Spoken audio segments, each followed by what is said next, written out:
The air in the classroom suddenly turned heavy and began to shimmer with an unnatural light. Before anyone could scream, the floor vanished into a swirling vortex of white energy. Mimori opened his eyes to find himself standing in a massive, ornate throne room made of polished white stone. High above the students sat Goddess Vicious, looking down at them with a mixture of boredom and pride. She explained that they were the chosen heroes summoned to save this world from the great demon king. One by one, the students were called forward to have their magical aptitudes measured by a crystal ball. Rank and A-rank heroes were announced to cheers, promising incredible power and fame. Mimori stepped forward, his heart pounding as he placed his trembling hand on the smooth surface of the orb. The crystal displayed a dull gray color, revealing the lowest possible rank, E rank. The goddess's face instantly shifted from a false smile to a mask of pure disgust. She declared that an E rank hero was a defect who would only consume resources without providing any value.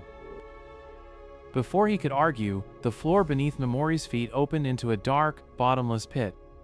Goddess Vicious laughed as she told him he was being sent to the disposal ruins, a place from which no one returns. Mimori slammed into the cold, damp ground of the ruins, the impact knocking the wind from his lungs. He looked around to see skeletal remains and discarded armor littering the corridor. A low guttural growl echoed through the darkness, signaling the arrival of a massive, multi-eyed monster. Mimori checked his status window, seeing only 3 skills: Paralyze, Poison, and Sleep. The monster lunged, its massive claws missing his head by mere inches, as he scrambled backward. With no other choice, Mimori pointed his hand at the beast and shouted the word Paralyze. The gargantuan monster froze mid-air, its body locking up as purple sparks danced across its skin. Seizing the chance, Mimori immediately cast poison on the helpless creature. The monster's health bar began to drain rapidly as it dissolved into black sludge before his eyes. A massive notification screen appeared, announcing that Mimori had gained an enormous amount of experience points. His level shot up from 1 to 10, then 50, then 100 in a matter of seconds. He realized that while his skills had low success rates for others, they were absolute and 100% effective coming from him. Mimori began to move deeper into the ruins, no longer the prey, but the predator. Every monster that crossed his path was instantly paralyzed and slowly consumed by poison. Hours turned into days as he fought through wave after wave of nightmarish creatures. By the time he reached the lower levels, his level had surpassed 500, a feat unheard of for any hero. In the deepest chamber, he discovered a hidden library filled with dusty ancient scrolls. These were the forbidden arts, spells deemed too dangerous and dark by the goddess herself. He spent weeks mastering these arts, fueling his progress with a burning desire for revenge against Vicious. He vowed that he would not only escape, but he would make the goddess crawl in the dirt. Mimori crafted a set of dark leather armor and a concealing mask from the materials he found in the ruins. Finally, he reached the massive iron gates that led back to the surface world. A final guardian stood in his way, a skeletal knight wreathed in blue hellfire. Mimori didn't even flinch as he raised his hand, his eyes glowing with an intense, toxic purple light. With a single word, the knight collapsed into a pile of motionless bones, its flame extinguished. He pushed the heavy doors open, and for the first time in months, real sunlight hit his face. As he breathed in the fresh air, he whispered a promise that the world would soon know the name of the E-rank hero. But in the distance, a group of elite knights was already moving toward his location, sensing a massive disturbance in the mana of the ruins. Mimori noticed a faint glowing mark on his hand that began to pulse with a dark rhythmic light. The dark mark on Mimori's hand pulsed with an ancient power as he finally stood before the massive stone exit of the disposal ruins. He pushed against the heavy doors, feeling the first gust of fresh surface air in what felt like an eternity. The sunlight blinded him for a moment as he stepped onto the lush green grass of the outside world. Knowing the goddess would be searching for him, Mimori donned a dark cloak and an iron helmet to hide his face. From this day forward, Mimori Touka was dead, and only the mercenary Hazu remained. Walking toward the nearest town, he spotted a cloud of dust rising from a nearby forest path. A beautiful high elf was sprinting through the trees, her breath coming in ragged gasps. Behind her, a group of knights in black armor rode powerful horses, their weapons drawn and ready. Hazu watched the pursuit with a detached curiosity, calculating the risks of intervention. The elf tripped over a protruding root and tumbled into a small clearing, surrounded by the knights. The lead knight dismounted, laughing as he pointed his blade at the defenseless woman's throat. Hazu realized this elf could be a valuable pawn in his game against the goddess. He stepped out from the shadows of the trees, his footsteps making no sound on the forest floor. The knights turned in unison, shocked that a mere commoner would dare to interrupt their hunt. One of the guards charged forward, swinging a heavy mace with lethal intent. Hazu raised his hand slightly and whispered the command for his paralyzed skill. The knight froze midair, his body locking up as if he had been turned to solid stone. The remaining Black Dragon Knights stared in horror as their comrade crashed to the ground without a sound. Hazu then applied his poison skill, watching as the downed knight's health bar began to plummet rapidly. The lead knight roared a command for all his men to attack at once. Hazu swept his arm in a wide arc, casting a massive area of effect paralysis spell. Every single knight and horse in the clearing suddenly became a motionless statue. Saris Ashran looked up at her savior, unable to comprehend the power she had just witnessed. Hazu didn't offer a hand, instead he simply told her to stand up if she wanted to live. She scrambled to her feet, realizing that this man was her only hope for survival. They left the frozen knights behind, heading deeper into the forest toward a hidden sanctuary. As they traveled, Saris explained that she was being hunted by the kingdom for a secret she held. Hazu listened, realizing that his path and hers were now inextricably linked by common enemies.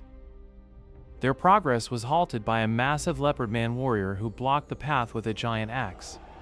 This was Eve Speed, a champion gladiator who had been sent to capture the elf.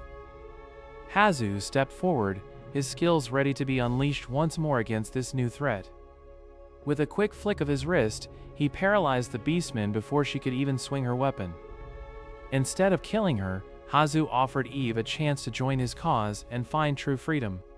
Seeing no other choice and sensing his immense power, Eve agreed to follow the mysterious man. The Fly King Brigade was officially born, a group of outcasts united under Hazu's leadership. However, news of the Black Dragon Knight's defeat reached the ears of the high-ranking Ashento assassins. These killers were known for never failing a contract, and Hazu was now their primary target. Hazu sensed the approaching danger and led his new allies into the thickest part of the woods. He knew the path ahead would be paved with the bodies of those sent by the goddess. As they walked, the dark mark on Hazu's hand began to burn with an agonizing heat, brighter than ever before.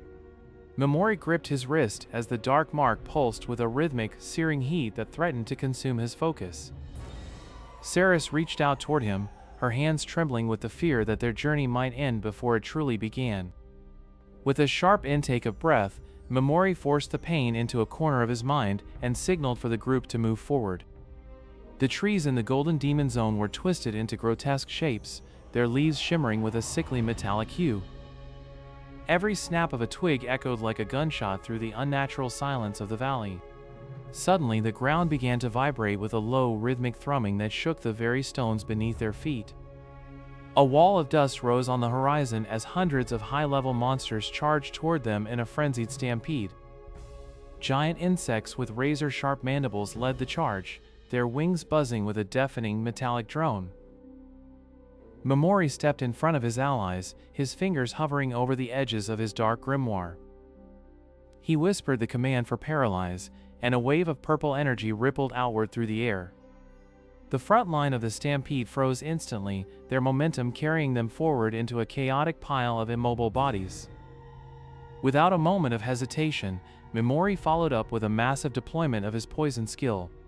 Thick green clouds of toxins enveloped the frozen monsters, melting through their hardened shells in seconds.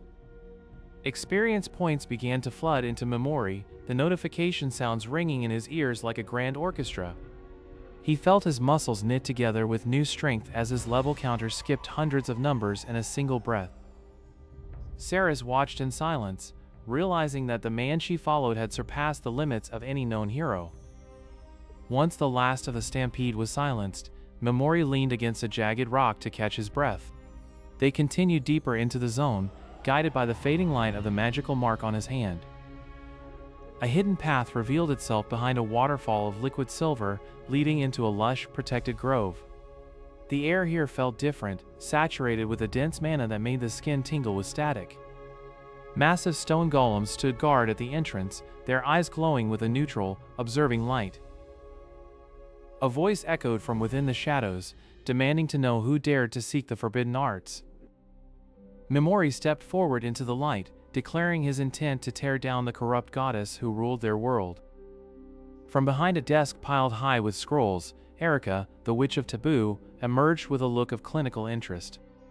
She studied Mimori's status, her eyes widening as she recognized the sheer impossibility of his current level.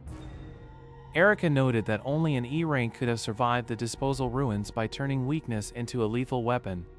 She explained that the goddess's power relied on a system of control that his status effect skills could potentially dismantle. Mimori listened intently, mapping out the tactical weaknesses of the divine being who had discarded him like trash. Ceres felt a surge of relief, seeing that they finally had the knowledge required to strike back effectively. Erika agreed to forge a pact with the Fly King Brigade, offering her wisdom in exchange for the goddess's downfall. Mimori took her hand, the contract sealing with a flash of forbidden black mana that bound their fates together. She handed him a vial of concentrated essence, a catalyst that would allow his skills to bypass divine resistances. With the items in hand, Mimori knew that the time for hiding in the shadows was drawing to a close. Ceres and Eve stood by his side, their resolve hardened by the trials they had overcome in the Demon Zone. They began to plan their final march toward the capital, where the goddess sat on her throne of lies. Mimori felt the weight of his new power, a dark and heavy burden that he would carry to the very end. The monsters of the Golden Demon Zone now avoided them, sensing the predatory aura of the true king of the abyss. The debt of the disposal ruins was finally ready to be paid in full, with interest. For the first time since his betrayal, Mimori allowed himself a small, cold smile of genuine satisfaction. The Fly King Brigade marched forward into history, no longer the Forsaken, but the harbingers of a new era.